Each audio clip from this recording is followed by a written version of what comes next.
দেখুন,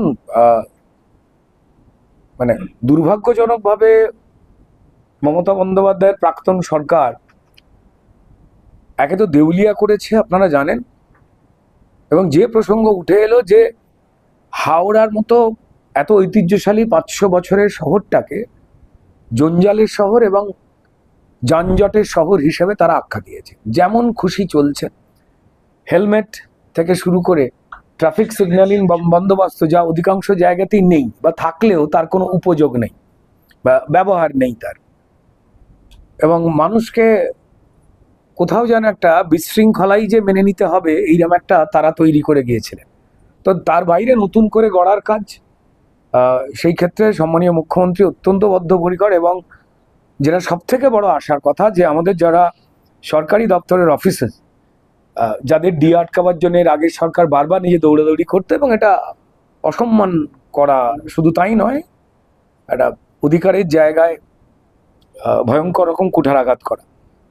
অত্যন্ত efficient officers রয়েছেন আমাদের এখানে, তাদেরকে একটু স্বাধীনভাবে ভাবনা চিন্তা করা এবং কাজ করার পরিবেশটা তৈরি করতে হবে, মানে ফিরিয়ে দিতে হবে, যেটা তারা চান। আমার মনে হয় যে আমরা নিশ্চয়ই এই অন্ধকার থেকে বেরিয়ে আসতে পারবো, এবং এই ক্ষেত্রে সরকারি অফিসাররা যেমন, সরকার যেমন, তার সঙ্গে সঙ্গে আমাদের যারা সমাজকর্মী বন্ধু, রাজনৈতিক মতানৈক্যর জায়গা থাকতেই পারে, কিন্তু তার বাইরেও বেরিয়ে এসে যেভাবে মানুষকে প্রতারিত করা হয়েছে এতদিন ধরে, সেটা যেন আর যাতে না হয়, যেন মানুষকে ঠকানো না হয়, তার একটা দিক নির্দেশের সময় বোধহয় এসে পড়েছে।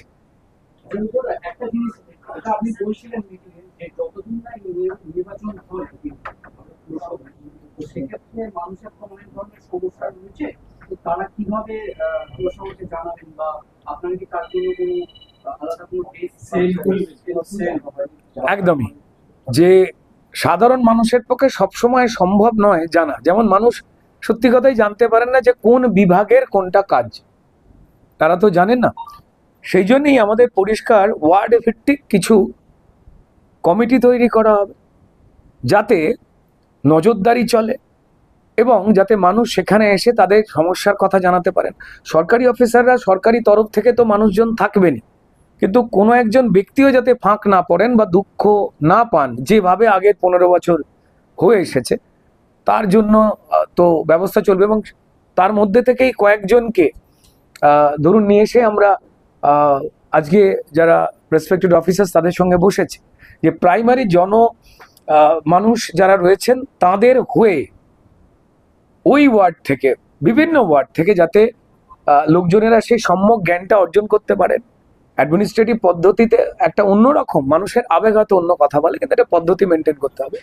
তো সেই জন্য বেশ কয়েকজনকে ডাকা, এবার তারা গিয়ে বাকিদের বোঝাবেন, প্রত্যেকেরই এনরিচ হবার সেইভাবে কাজটা হবে, যাতে অসুবিধা না হয় মানুষের ক্ষেত্রে। পার্কিং এর ক্ষেত্রে শুনলাম যে আপনি যখন কথা বলছিলেন উনি বলছিলেন